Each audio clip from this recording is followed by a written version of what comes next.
Logika kan cuma pegang cangkul semacam itu, tetapi mereka bisa pegang gitar, mereka bisa pegang mikrofon, mereka bisa dandan cantik menjadi penari. Itu karena pada dasarnya kita semua kan punya kelebihan. Jadi saya pasang di mindset mereka, kalian jangan pernah berpikir bahwa kita kesini untuk menang, tidak. Karena saya pernah ditolak juga sama siswa saya ini. Pernah ditolak. Jadi maksudnya ditolak? Saya harus nenangin diri loh. Iya, betul. Gimana saya bisa nenangin siswa kalau saya sendiri belum tenang? Kita sudah sejauh ini. Kenapa kita putus? Yang bisa saya katakan sedih iya, senang iya, bangga iya. Kenapa harus sedih ya? Di otaknya tuh hanya bagaimana saya menang, tapi dia tidak menikmati proses. Ini kan diversifikasi pangan loh Mas. Gitu. Jadi bahwa kenyang itu tidak harus nasi, sehat dengan pangan lokal, sehingga sekolah kita mengangkat produk talas. Saya bilang tadi, saya suka seni apapun.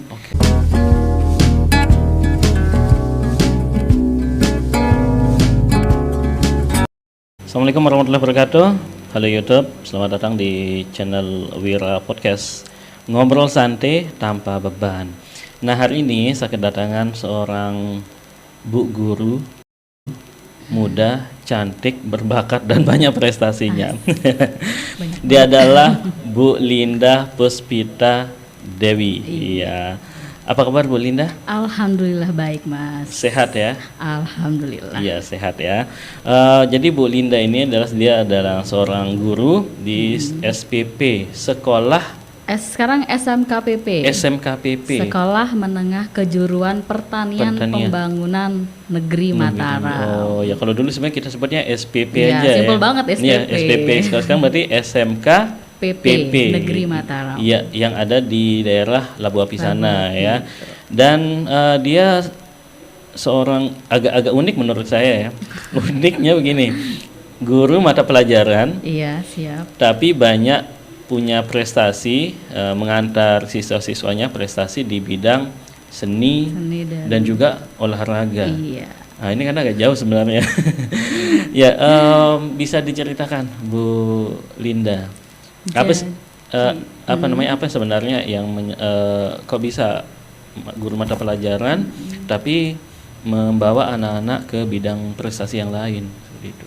Oke, baik. Jadi saya ini kan guru mata pelajaran, tepatnya pelajaran PPKN. PPKN bahkan gitu. Iya, PPKN. Cuma oleh sekolah diberikan kepercayaan untuk menjadi pembina. Tepatnya sebenarnya pembina seni sih. Pembina seni. Saya bukan orang seni sebenarnya, cuma suka seni aja. Bukan orang tapi suka seni. Suka seni. Jadi karena dari SD sudah berkecimpung dengan seni-seni itu.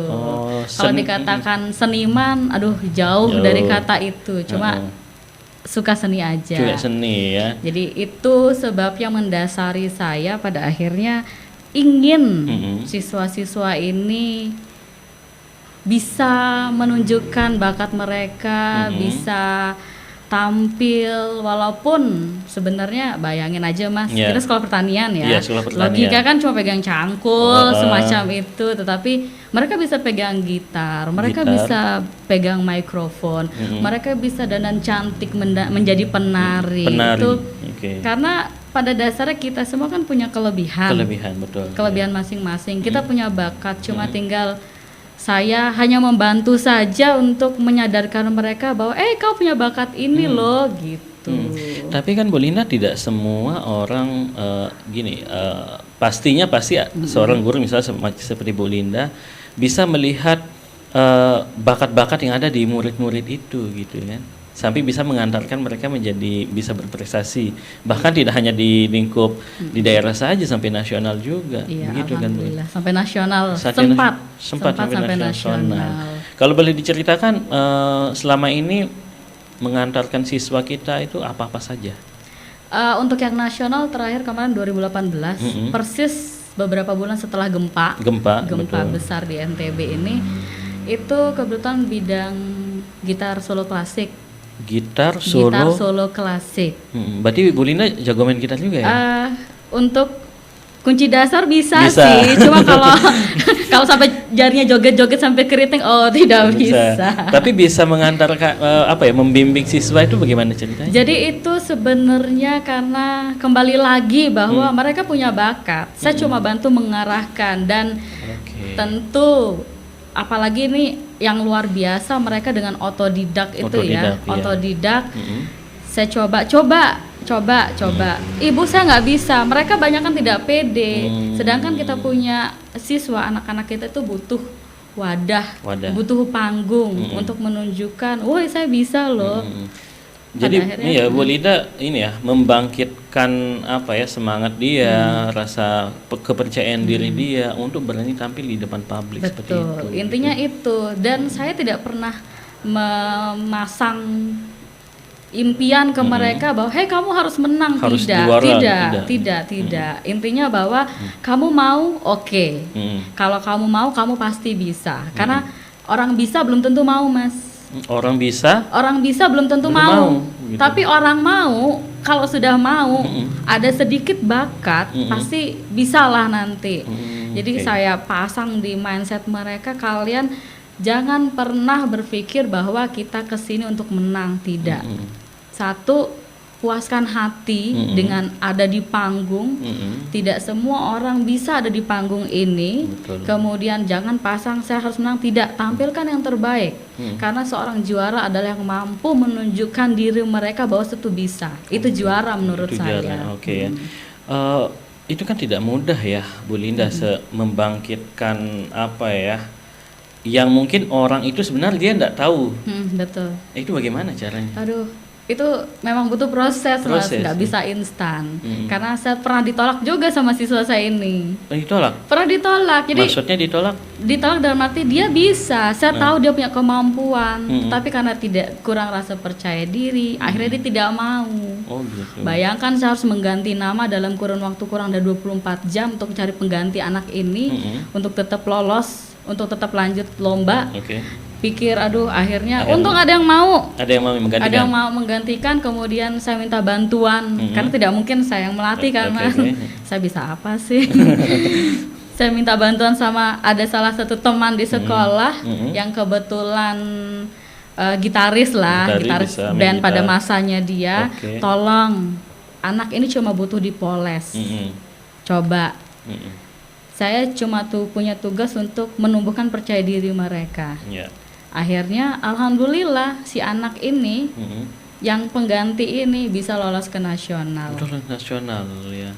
Dan itu ya ini yang luar biasa, sebenarnya tidak semua orang bisa memiliki jiwa seperti Bu Linda ini yang peka terhadap kemampuan seseorang seperti itu gitu ya. Karena saya dasar itu gergetan, Mas. Gergetan plus kepo. Kepoan sama orang gitu. Saya tahu mereka punya potensi. Lalu kenapa tidak ayo dong, gitu. Bukan untuk saya dapat apa sih?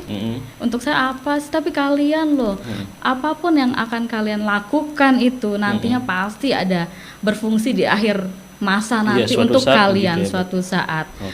Buktinya dengan dia punya sertifikat nasional.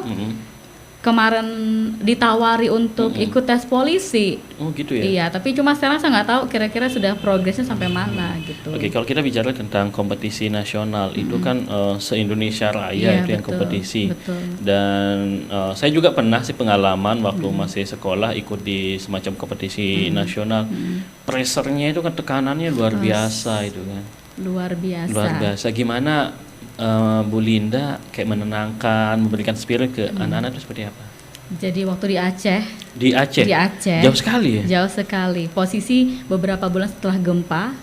Ya, apalagi itu kan masih ada trauma, masih ada Dan saya pun harus melawan trauma saya sendiri. Bayangkan meninggalkan keluarga di sini, kemudian saya harus ke lokasi yang dulu pernah gempanya naudzubillah. Betul sekali, pernah tsunami ya 2004. Pernah tsunami, itu suatu hal yang saya harus nenangin diri loh. Iya, betul. Gimana saya bisa nenangin siswa kalau saya sendiri belum tenang? Akhirnya si anak pun akhirnya karena gempa itu sempat putus latihan. Agak down gitu ya? Agak down sampai saya bilang kita sudah sejauh ini. Kenapa kita putus? Kita masih ada usaha sampai titik darah penghabisan, bukan untuk menang. Sekali lagi saya tekankan pada siswa ini bukan untuk menang. Oke. Ini memang kompetisi, tetapi ibu tidak pernah minta kamu untuk menang. Yang ibu minta kamu tampilkan yang terbaik, sisanya kita serahkan pada Tuhan. Betul ya, luar biasa. Jadi ya memang sih munafik rasanya kalau kita nggak pengen menang, Mas. Iya, betul, munafik betul, banget. betul, Cuma betul. saya bilang, Harry, ibu sampai sejauh ini ninggalin anak-anak itu untuk apa? Untuk Harry. Ayo munculkan. Ibu tahu Harry bisa. Alhamdulillah dapat nominasi lah. Nominasi. Memang tidak juara 1, tidak juara 3, tidak. Tapi nominasi. Tapi masuk kategori yang cukup bisa membanggakan juri lah. Alhamdulillah nggak bawa pulang piala, tapi bawa pulang pengalaman dan tentu hadiah dari juri itu sendiri. Luar biasa itu. Ya. Saya pribadi, pengalaman pribadi Bu Linda, beberapa kali waktu sekolah dulu sekali sekolah, sering beberapa kali ikut semacam kompetisi dan alhamdulillahnya memang nggak pernah menang gitu. Tapi pengalaman dapat. Nah, seperti Bu Linda bilang tadi, yang paling penting adalah yang saya rasakan bisa hampir di titik ini misalnya dengan pengalaman yang luar biasa itu, gitu ya. Nah, tadi di bidang gitar solo klasik. Nah, yang bidang lainnya apa lagi? Nah, ada pengalaman sedikit tadi Mas ya, yang bisa saya katakan sedih iya, senang iya, bangga iya. Kenapa harus sedih ya? Sedih. Jadi saya juga ikut mendampingi di olahraga. Olahraga juga? Iya, walaupun saya olahraganya mentok olahraga jari. Balas chat maksudnya. Nah, salah satu cabang olahraga waktu itu kan ada 4, ada 5 ya. Silat, karate, kemudian atletik, renang dan bulu tangkis. Silat, karate, atletik, renang dan bulu tangkis. Itu banyak sekali Bu Linda. Jadi itu lagi yang saya tekankan, anak saya ini bisa loh Mas. Oh gitu. Kalau bukan saya paksa, memang ada sedikit paksaan sih. Kalau tidak dipaksa, tidak didorong, mereka tidak tahu potensi mereka. Betul itu yang betul. Kemudian di salah satu cabang olahraga renang nih, anak ini secara teknik teknik berenang cuma dia sama sekali minim pengalaman dalam lomba ini, dalam kompetisi. Saya dengan bangga, kamu bisa. Jadi banggain dia, kamu bisa, kamu tahu teknik berenang. Sekali lagi saya selalu tanamkan, kita kesini bukan untuk menang. Kamu tunjukkan, saya ini bisa. Tidak perlu menang, nggak perlu juara 1, juara 3, nggak usah. Yang penting sampai start, udah selesai. Tugasnya sampai situ aja. Berusaha, sisanya serahkan sama Tuhan. Rupanya anak ini nervous, benar-benar nervous. Pada akhirnya harus didiskualifikasi karena tiba-tiba di pertengahan arena itu kram. Tiba-tiba saya kaget, karena orang tua udah tanggung jawab ke saya bahwa anaknya bisa selamat selesai. Untung ada tim penyelamat yang menolong. Dia katakan, Bu, saya nervous. Cuma karena nervous.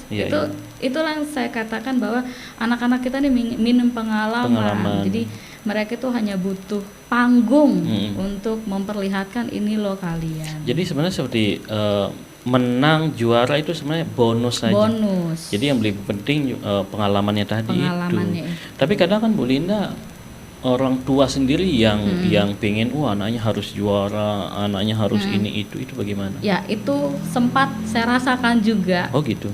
Jadi anaknya di under pressure untuk kamu harus juara loh. Ya, gitu. Sudah dilatih secara khusus, mereka dilatih sama pelatih yang pada akhirnya anaknya juara 2. Karena apa? Karena di otaknya tuh hanya bagaimana saya menang, tapi dia tidak menikmati proses.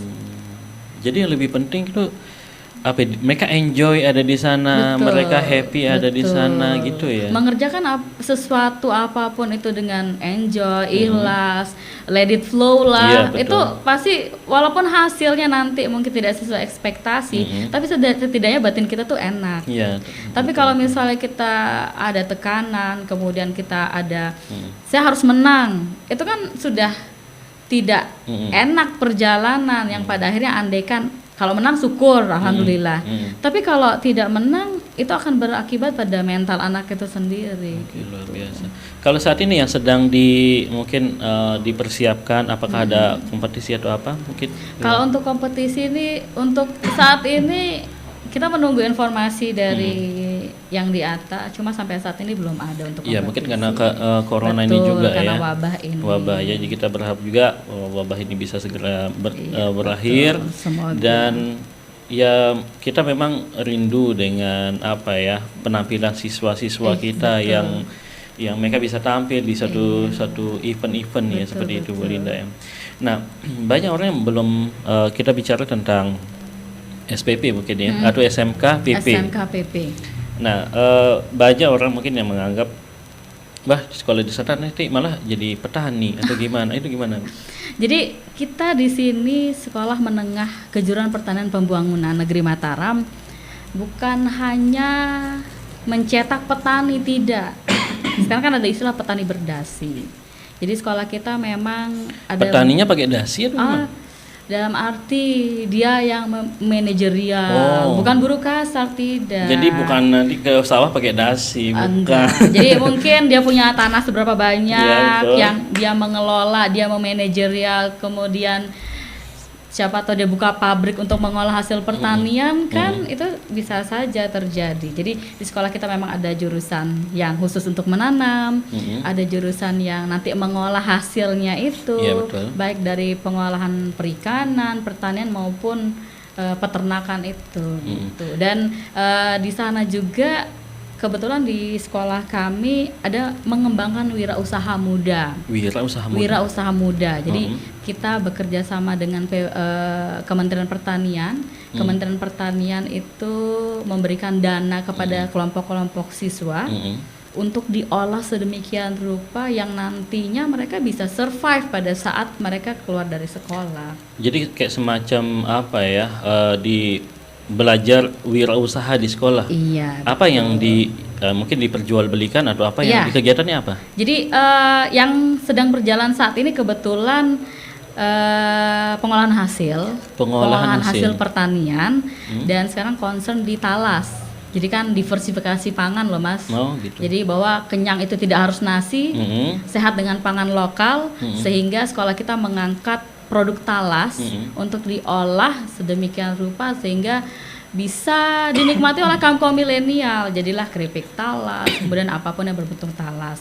Jadi dana itu digelontorkan oleh Kementerian Pertanian, diolah oleh siswa, kemudian ya dijalankan usaha tersebut. Jadi mereka dari sejak dini sudah belajar bagaimana cara nyari uang gitu.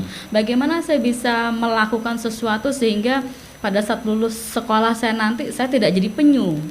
Penyusah. Betul. Buat susah orang. Iya, gitu ya. setidaknya dia bisa syukur-syukur dia bisa tarik temannya untuk membuka lapangan pekerjaan kan. Jadi memang sekarang bukan saatnya kita mencari pekerjaan, tetapi bagaimana kita bisa membuka lapangan pekerjaan minimal untuk kita, alhamdulillah untuk orang sekitar.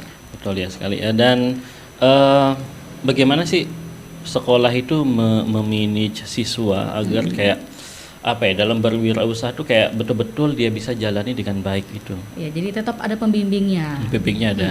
Tetap ada yang membimbing, tetap ada yang mengarahkan. Kemudian biasanya pada saat sebelum digelontorkan dana oleh kementerian, ada briefing dulu dari kementerian gitu. Mereka kan buat proposal dulu nih. Proposal kirim ke kementerian oke, baru digelontorkan dana, baru kemudian mereka action. Tetap ada yang membimbing. Nggak bisa serta-merta awal-awal sih nggak bisa dilepas begitu saja. Nanti harapannya setelah mereka lulus barulah action dengan apa yang sudah mereka dapat di sekolah. Kalau yang sepengetahuan Bu Linda, Anda agak misalnya outputnya atau siswa dari sana yang misalnya selepas dari sekolah di sana terus mereka buat semacam wirausaha di bidang pertanian? Oh banyak.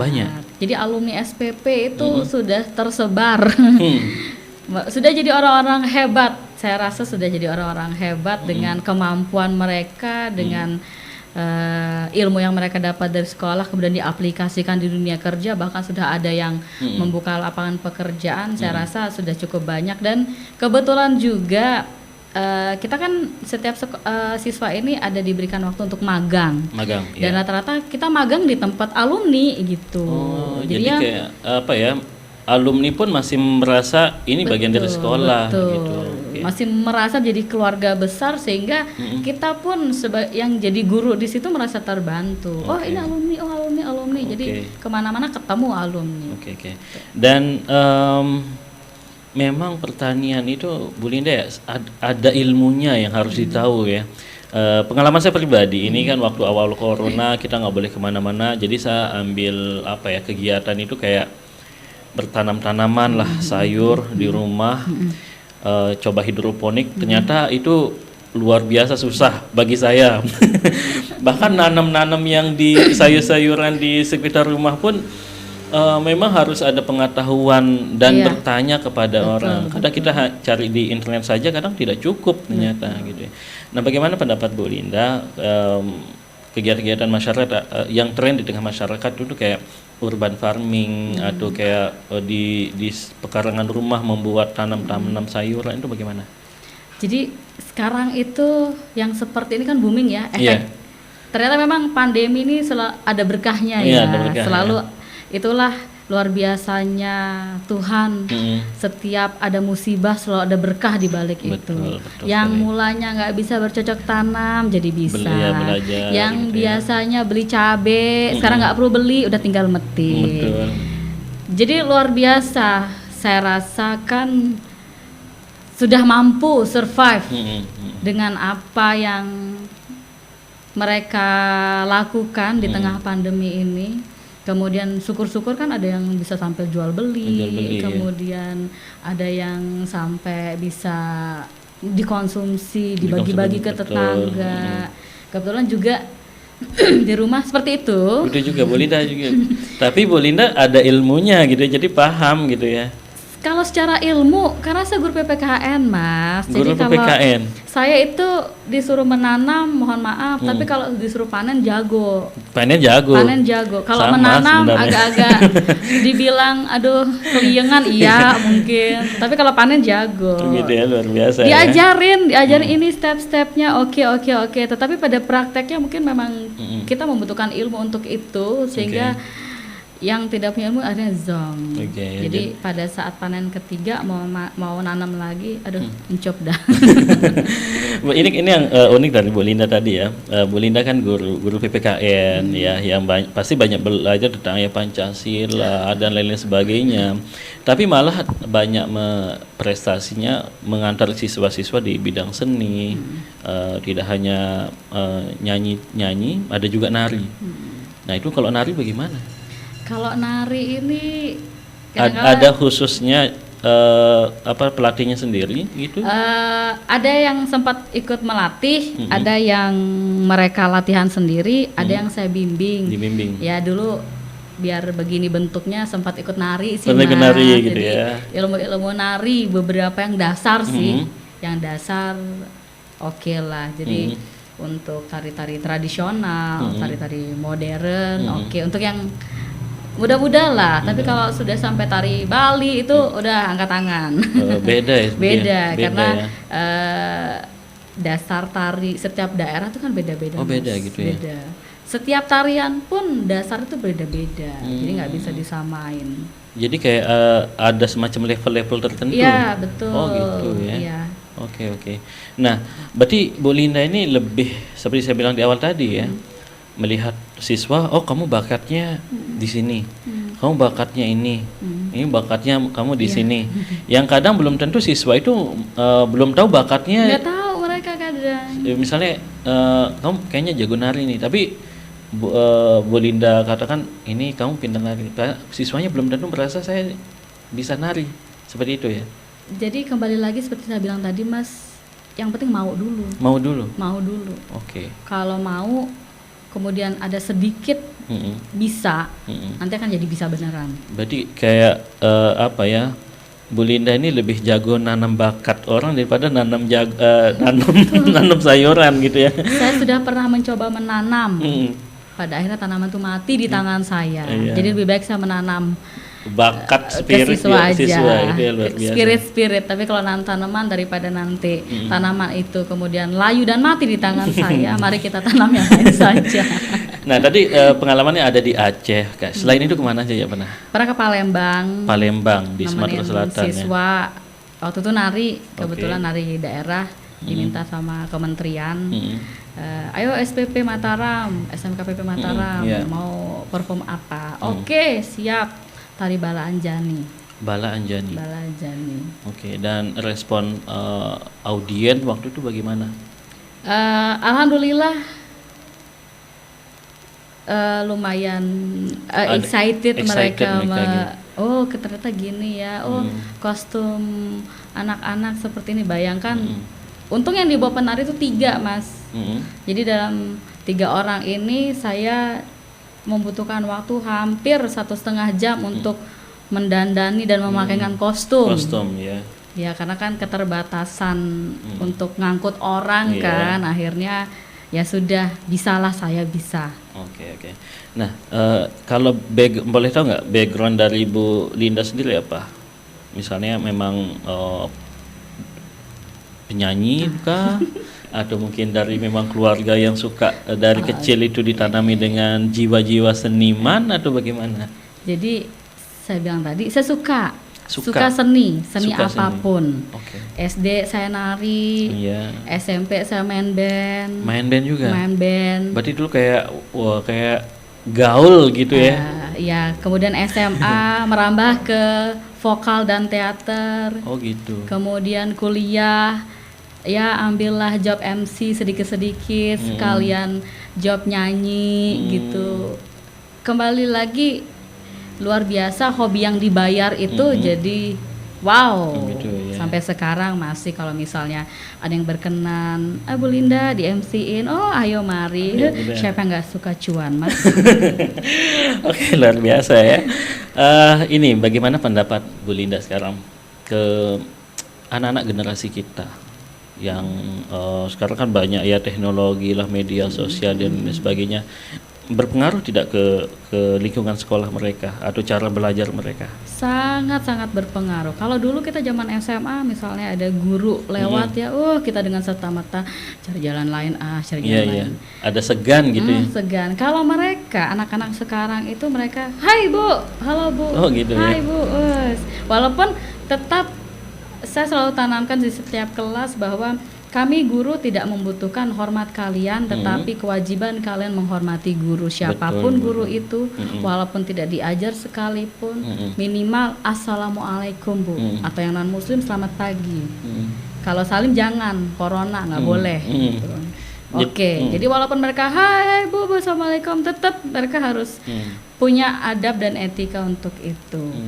Jadi dan menurut Bu Linda ketika ngajar itu asik nggak di mata siswa? Menurut Bu Linda? Menurut saya.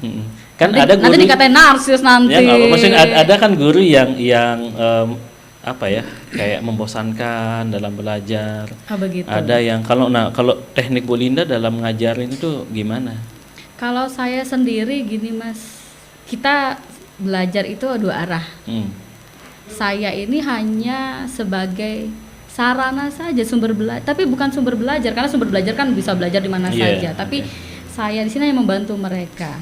Kapasitas saya untuk itu hanya sedikit. Sebenarnya yang aktif harus mereka. Jadi bagaimana saya tidak hanya ceramah saja, yang ada mereka tidur, Nina Bobo dan seperti itulah. Jadi cari cara-cara yang kira-kira mereka bisa menumbuhkan semangat untuk itu. Kadang saya ajak debat Mas, berantem berserah deh. Kalau materi kan bisa dibaca di buku, mereka punya handphone bisa baca di Google. Saya kasih mereka masalah. Ini wacana, bikin kelompok pro kontra, kelompok netral. Baca wacana ini, cari masalah. Kamu harus pro sama masalah ini, kamu harus kontra, silahkan.